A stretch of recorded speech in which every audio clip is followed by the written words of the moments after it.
Ah,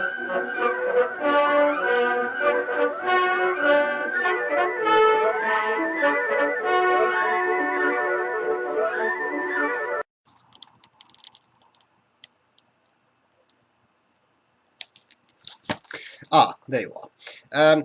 I'm sorry. StephenBrown is not available today. Just the other day he came up to me and said, Professor Tarker in Danglebury, I'm terribly sorry, but I have to do some stuff, and I go over there and over other things. So, for some reason he was not here, and he asked me whether I could take over just for 1 week his Inkcyclopedia entry. And I said, well, of course, yes. I will choose an ink that I really, really like, and that happens to be Private Reserve Avacado. Now, I'm not absolutely sure what an avocado is. I do know a type of fruit, I think, which is called avocado. This is called avocado with an A. Which is slightly surprising, but it doesn't really matter. All that matters is it's a green ink. Yes, basically a green ink, very dark, very well shaded, and it's just very, very nice. In fact, it is so nice that I like it to a nuclear degree. And I like it to such an extent that, in fact, I have purchased 70,000 bottles of the ink. Because I don't want to run out of this ink because it is so nice. And it's very, very well shaded. It's very dark. It's very intense color. I think it's absolutely fantastic, and I just really, really like using it. So what I'm going to do next is a writing sample. I will ink up some pens. StephenBrown left me the pens he always uses. So I think that's going to be useful, and that's pretty much all there's to it. So I hope this is going to be useful, and we'll have some fun, I think. Bye. Yes, well, so here we go for the Dib Nib Dorks. No, wait, what's the Fountain Pen Geeks? Sorry, the Fountain Pen Geeks Inkcyclopedia entry for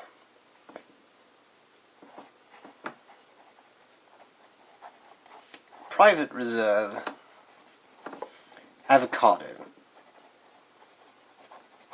Avocado. There you go. Let's start with a bit of fine writing. Yes, fine.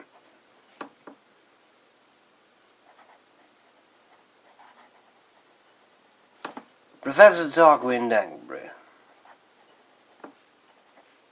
For some reason I kind of enjoy writing my own name. Danglebury. I don't know why, but I do. Medium nib.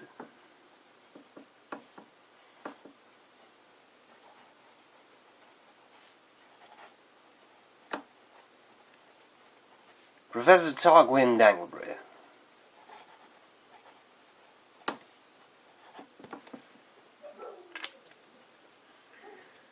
I actually hold 7 honorary doctorates from different universities.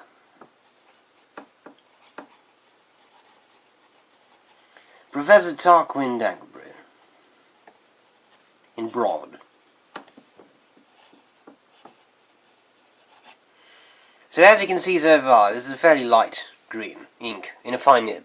When it comes to a broad nib, the ink immediately gets much, much darker. Also, you can see already this is still wet, of course, so you can't really see that because that's what the thing does. It needs some drying up. But actually, with the M nib, you can already see, I think, that it's a fairly well shaded ink, and I absolutely love that. I love the shading aspect of this ink. Also, I seem to have misplaced the cap of my here it is. Sorry, the cap of my pen. Yes, well, there we go with some italic, an italic nib. Professor Tarquin.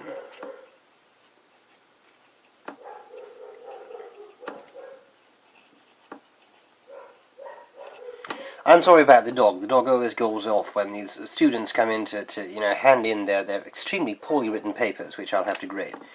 Okay, Professor Tarquin Danglebury in an italic nib. As you can see again, the shading is quite nice. I really have to say I kind of enjoy it. Let us do some passes tests. 1, 2, 3.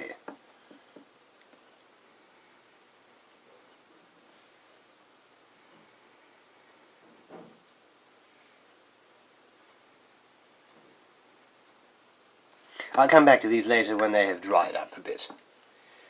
For now, let's do a little bit more writing, some more extensive writing. I'll start with a fine nib, which, incidentally, is also a flex nib. So this is going to be a flex.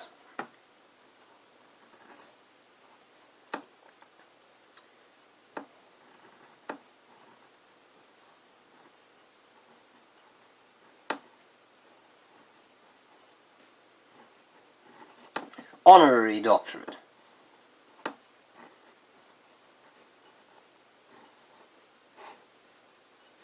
7. Ha ha. Ha. Yes, you could in fact say that I'm an internationally recognized expert in the field of fountain penology. Of course, I was involved with the Fountain Pen Geeks Language Academy. Well, I'll gladly help out with this Inkcyclopedia stuff.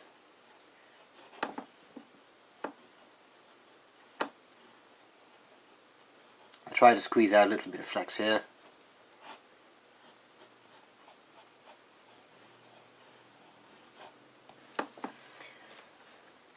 So far these three things don't seem to be completely dry yet, so I'll have to wait just a bit to see whether it dries, and then I can do the other thing with the stuff, and actually I did the things. Okay, it's broad.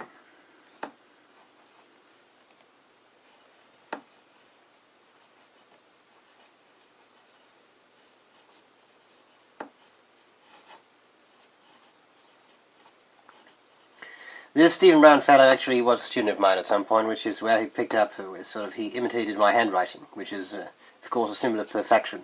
So should you wonder why exactly our writing looks the same, well, that's actually the explanation of the thing, you know. And then finally what we have left, of course, is an italic writing. How's this doing with the drying of the ink and the thing? Maybe it's a little bit wet. No, I'll have to return to that later, I'm sorry. Italic.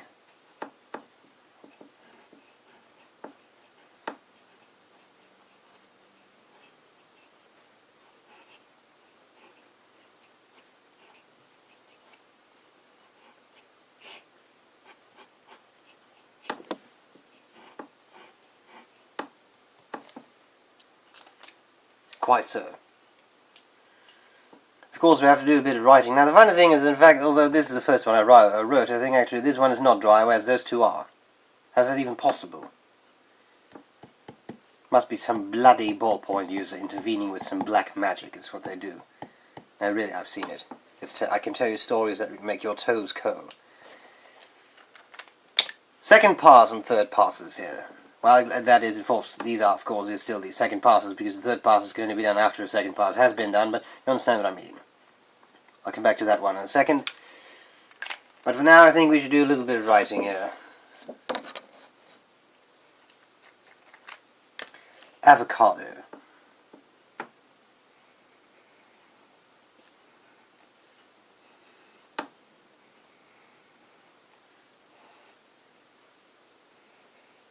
There's an A of some kind.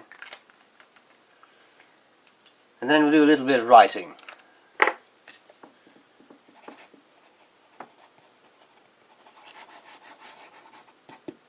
It's my autograph, you see. We wait until that dries up a bit, and then we put some water on, and we'll see how waterproof the ink in fact is. I think this is going to dry fairly quickly, or this will take a bit longer. So how's it? That's still a bit wet, I'm afraid. No, we'll just have to wait and see. But what we can already work on is the scorecard for the ink. Cleaning.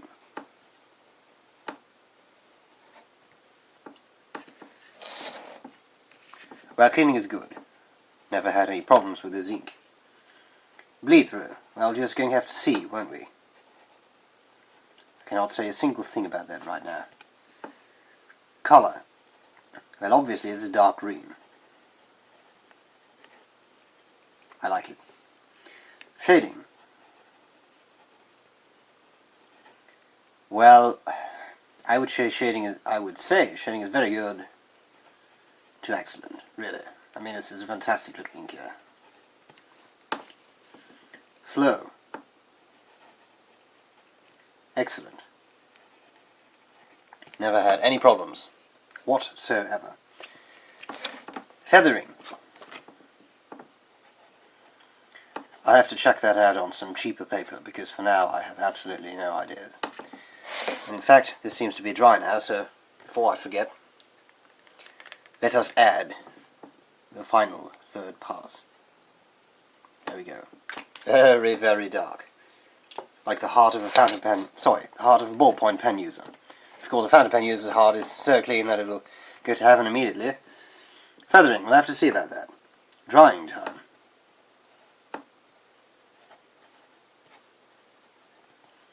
Well, I would say longish, because it does take a bit of a while to dry. And then we have waterproofness. We should work on that straight away. So, first of all, let's just drip some water on there. More water, dripping. There we go. And now, of course, I'll need to dry off my fingers a bit. There we go. And I will take a paintbrush with some water, and I'll put it on there, and we'll see what happens. Meanwhile, in Gotham City, I shall talk you through these 3-pass tests. So what you see here, a single pass, is an ink that I think runs from a fairly interesting green to a much, much darker, almost blackish green. A second pass makes the ink immediately darker, makes it a very dark green, and 3 passes make it almost black. I think that's a very, very nice thing. I really like this gradual passing of the ink from a lighter colour to a very, very dark colour. So if you were to use a highly saturated fountain pen, such as the ones you find in places where you do and where you get the things and there you put it together, you would actually probably have a very, very dark ink. So, there you go. Now, let's have a look at these samples. So, the water. Well, the water has pretty much eliminated the ink, which is very obvious. Let me just grab a towel here, and I shall just try to get rid of the excess water in a carefully controlled and scientific fashion. There we go. Interestingly enough, the ink has now turned red. The water has made the ink change colour rather drastically, I would say. Let's do the same thing here. So this is not the towel actually making things red. I'm using a clean bit there. So interestingly enough, when you put some water to this ink, you actually end up with a green ink that turns reddish, or brownish, maybe. So, what do we make of that? Waterproofness, peculiar. Now we should do a writing sample on some cheaper paper. I shall remove the rhodia from its pad, and I grab a sheet of cheap copier paper. There we go. So, let's start with a little bit of fine writing. 70,000 bottles of ink. Fine.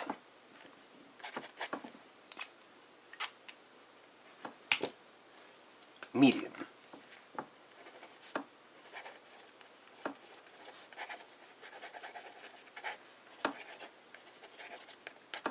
$70,000 bottles of ink. Broad.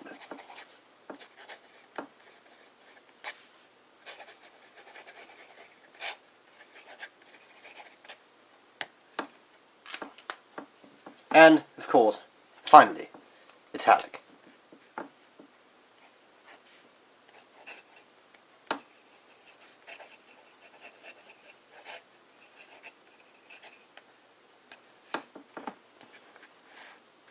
I think, I'm just adjusting the light there a little bit, I think we should have a look at some flex writing. So far the amount of feathering in this paper is very, very little, but with some flex.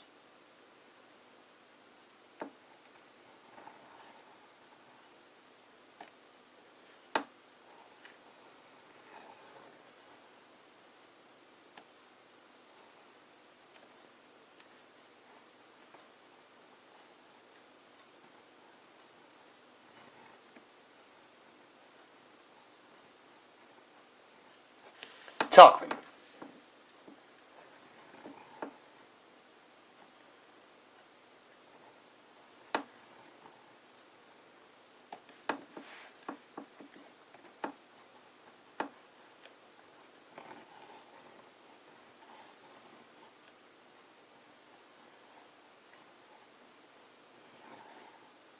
Dangleberry. Flex writing. Okay, so that's what we got, and I do appear to see a little bit of feathering right there. So there does this little bit of feathering, but of course this is with extreme amounts of ink, and not with the regular amounts of ink that people would normally use on paper, like this.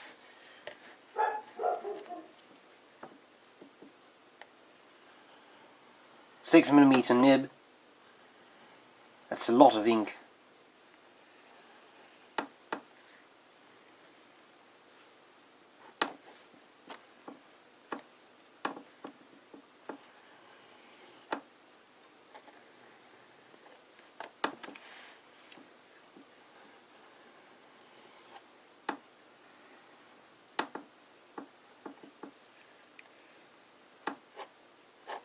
TD for Tarquin Dangleberry. Again, this is a lot of ink, and actually feathering I think is quite controlled. Maybe in these bits where there's a lot of ink,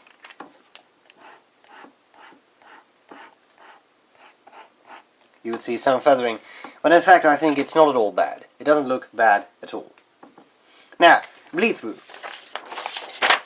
Well, there's definitely a lot of bleed through for the flex writing. For the regular writing, not so much, except for the broad and but even with the fine, when there's a lot of ink there, apparently you see some bleed through. So I would say bleed through is okay to good. It depends a little bit on how much pressure you exert and how wide and wet the nib is you actually use. So for this, I would say it's interesting to see that the flex writing gives much more bleed through than the regular calligraphy with the broad nib. On the rhodium paper, bleed through is almost non-existent apart from the triple passes, but apart from that it's okay.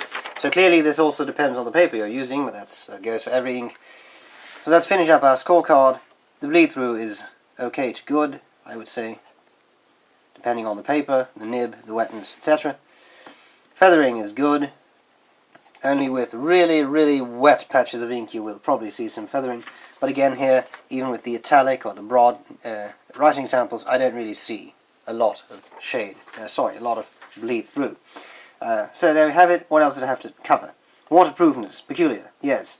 And I think I've got everything else covered. So, there we go. I hope this was useful in some way. This was Professor Tarquin Dangleberry for Fountain Pen Geeks, covering Private Reserve Avacado, and I will probably see you later.